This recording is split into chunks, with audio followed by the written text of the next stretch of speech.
Magandang araw po sa inyo. Ang babasahan po natin ngayon ay ang mga Virgo para sa buwan ng March or ngayong buwan ng Marso. Puno ng struggle sa ating lahat. Pero dahil sa alignment ng mga planeta nung nakaraang 28 is hoping na ma-attract na natin yung matagalan nating inaantay na abundance. So, bago yung lahat, kunin muna natin ang angel message para sa buwan ng ngayon ng March para sa mga Virgo.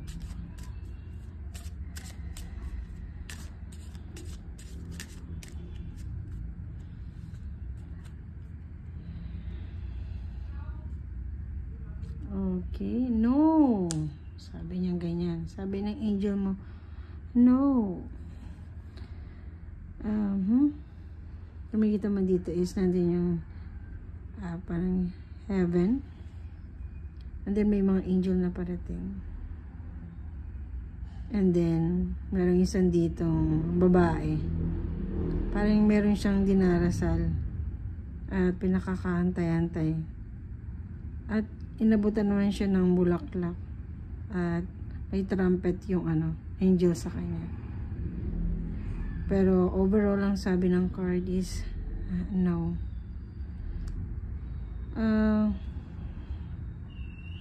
Sinagot ng angel sa'yo ng no. Siguro ngayong buwan na ito o nung mga nakaraang pang araw, nakaraang taon din, katulad ng sinasabi ko sa mga nakaraang na video ko sa ibang sign, is nararamdaman mo na parang hindi mo na naramdaman yung pinagdarasal mo, yung hindi ka ba na naririnig yung connection mo in spiritually, na alam naman natin in deep faith ka pagdating sa ganyan, and naiisip mo na hindi ka manineglect na nasa taas. Alam niya na in a may time para sa lahat. So in a right time is kung ano man yung wini-wish mo, kung sa mga susunod araw na madarating yon, is huwag ka makaramdam ng parang napapabayaan ka ng nasa taas o napapabayaan ka ng mga alma sa buhay na alam mo na na dapat nakasuporta pa rin sa'yo. So, sinasabi sa'yo ng angel mong is no. Hindi ka nineglect o hindi ka marami kang blessing na binigay sa'yo, alam mo yan. And kung nakaramdam ka ng gano'n, sinasabi sa'yo ng angel, no, huwag mong maramdaman yung gano'n dahil hindi ka pinapabayaan ng Diyos at alam mo yan. Although nakakaramdam ka ng gano'n, na parang hindi ka na naririnig o hindi ka na napapakinggan. Sinabi na yung angel mo says, no, you are being guided at nakikita may mga signs sa paligid mo. So, accept mo lang yan. Although marami kang pending ngayong mga nakaraang buwan, tignan natin yung March, kung ano bang nakaano ngayong March na to para sa iyo, Virgo. So 4 card spread tayo ngayon para ng March para sa mga Virgo.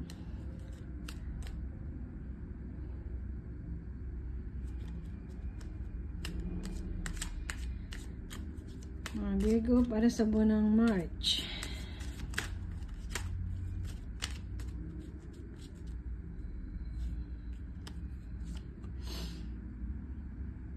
King of Cups in reverse. 7 of Wands in reverse. Usog natin konti dito para mas kita. Temperance and Queen of Cups in reverse. So meron tayong tatlo in reverse.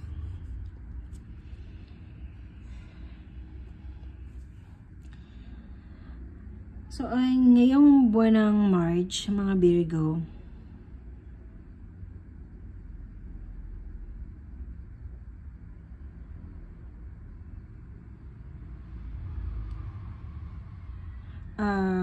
nandun sa itong buwan ng March nito is naisip ko na parang nawawalan ka ng force, or siguro itong papasok pa lang ng buwan na to is nakakaramdam ka ng ng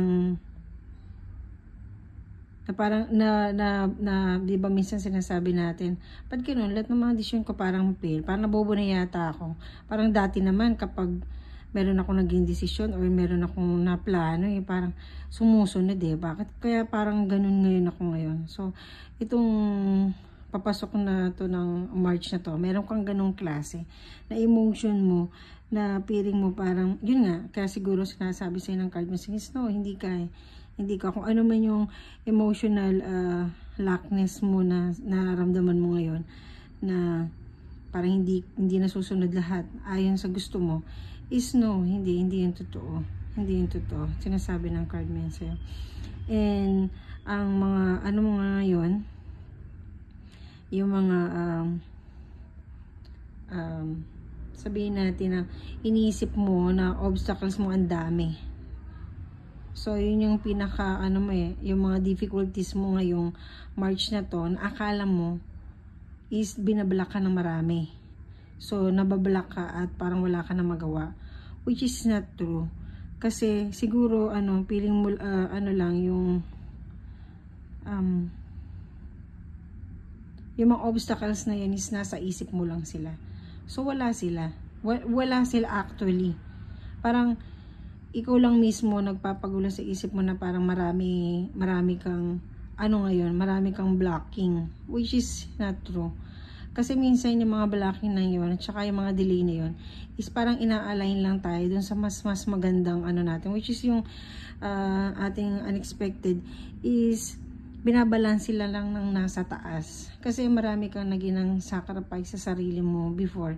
And then, gusto niya na ngayon, as early as kung sa yung edad ka man ngayon, kung nandun ka na sa pinakalas, o dito ka sa middle, nag-uumpisa ka pa lang, ngayon tinatama nung nasa taas, or kung ano man yung mga forces na yun na pinaniniwalaan mo, whether God, universe, mga anghel, espiritu, o kung ano man yung mga bagay na pinaniniwalaan mo, is ina-align ka nila. So walang blocking, and wala ding cold emotion ng sa paligid mo. Kumbaga, binabalanse kasi ngayon Minsan kasi 'di ba kapag nag-aano tayo, sabihin natin, ang Diyos parang kapag gumagawa ng magandang bagay, parang tahimik lang.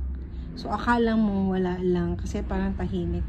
So parang binabalanse ng pagkakataon ngayon, at ngayong March na yon, yung pagbabalanse na yon is magkakaroon yun ng unti-unti. Ikaw nung bago yung pagpatapos na yun, actually not patapos, kahit in the middle of March, o ito ding March na to, second week or third week, fourth week na yun, is yung balance ng nature sa'yo, or nung nasa taas sa'yo, is mawawala na yung mga neglect mo, or yung mga insecurities mo, ikaw mismo, na yung pili mo kasi hindi ka secured ngayon kasi ang daming mga bagay na nangyayari na hindi mo nga na makontrol, and feeling mo nga na neglect ka, but by the end of the month or bago pa, is mababalansi yun sa'yo, at ikaw mismo sa sarili mo mararamdaman mo yun. Yung force na yun, pagkakaroon ka ng self-realization na unti-unti nakita mo na kaya nangyayari ngayon yung parang blanco lang, or parang wala kang makitang solusyon, parang hindi nasusunod, o yung mga gusto mong ganun, is yung pagbabalansin na yun, mas may kita mo na siya unti-unti ngayong March na to. And ano ba yung gusto pang sabihin sa atin na ating angel to guide us?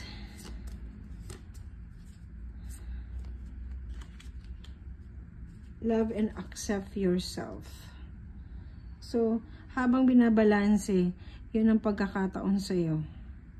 Nung anumang forces natin, habang binabalanse nyo yun, is kailangan magkaroon ka ng self-love and accept yourself. Thank you for the angels for loving and guiding me to self-acceptance. So, merong ganun yung mga hell natin na inaano tayo na para ma-accept na natin kung ano man yung, kung tayo, at this moment in time, ng atong kung ano man tayo sa sitwasyon natin ng buhay natin ngayon, is mas makikilala mo pa yung sarili mo. Self-love na ikaw din mismo, napabayaan mo siguro sa sarili mo, physically, emotionally, and spiritually, dahil nga you feel neglected, naramdaman mo na parang walang hindi sumusunod o hindi umaayon. But this March, yung self-realization mo na yun, kapag ikaw mismo i-embrace mo na yung mga pagkakamali mo at na-embrace mo na din yung lahat nung ginawa sa'yo ng mga tao, ginawa sa'yo nasa taas, na lagi ka nagpapasalamat sa lahat ng mga blessing na yun. Kahit na maraming bad things na nangyari in the past. Ngayon, binabalansin ng pagkakataon. At magantay ka lang, walang delay, walang kahit na at walang neglection from God or sa mga hell natin, kasi nakaguide sila. Baga, ngayon is binabalanse lang yun. At the moment is muna, kasi kumikita mo dito, the sun, the river, lahat yan kinukomplete yan, binabalanse yan from earth to so para medyo lang yung mo ngayong March na to. But nevertheless, kung ano man yung mga pinaghirapan mo on the past few months, na mga prayers mo at tinihingin mo, unti-unti yun may kita mo. And don't rush nga. Although naiinip ka, but wag ka mo ng don't rush. Everything is in a God timings nga, sabi nga nila lagi, di ba? Dahil yung plano pa rin ng Diyos, doon pa rin tayo, tanggapin natin yung plano niya. Whether mahirap sa umpisa, but on the long run, gusto nilang makita mas kompleto ka at mas ka sa buhay mo ngayon, is makita mo na ma-achieve mo na yung hinahanap mo ng sa sarili mo. So, ngayong March na to, pray and meditate lang tayo. At yun nga, accept yourself, sabi ng yung angel, and magpasalamat ka na lang araw-araw sa mga dumarating sa iyo ngayon. And pray lang, kasi prayer lang talaga. Prayer lang ang pinaka sandata natin. At prayer lang ang pinaka mabisa talaga sa lahat. Kahit sa pang payo ng kahit ng ng sa sarili mo, kung ikaw mismo is hindi mataimtiman, or kung yung mga dasal mo is parang may doubt pa din, is ikaw din mismo is parang babalik ka lang din sa dati. So when you are in prayer, deep down prayer is kailangan talaga is connect ka talaga with the Lord, or kung sino man ang pinaniniwalaan mo na kakataas, na tawag din nating lumikha. So pray and be guided always. And kung ano man yung mga pinagdadaanan mo ngayon na delay, isasahan mo ngayong March na to. Unti-unti na sila pagkatapos ng pagbabalanse ng nasa taas, para masaayos kung ano mga meron ka ngayon dahil sa mga hardship mo before.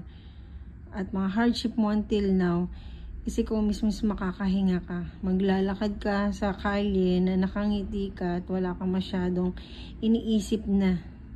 At yung mga abundance na iniintay mo is unti-unti manggagaling din mismo sa'yo. Sa'yo din lahat manggagaling yun, hindi sa ibang tao. Lahat ng paghihirap at na magbubunga yun dahil sa sarili mong kakayahan. So, yun lang mga Virgo, and maraming salamat sa iyong panonood, and God bless.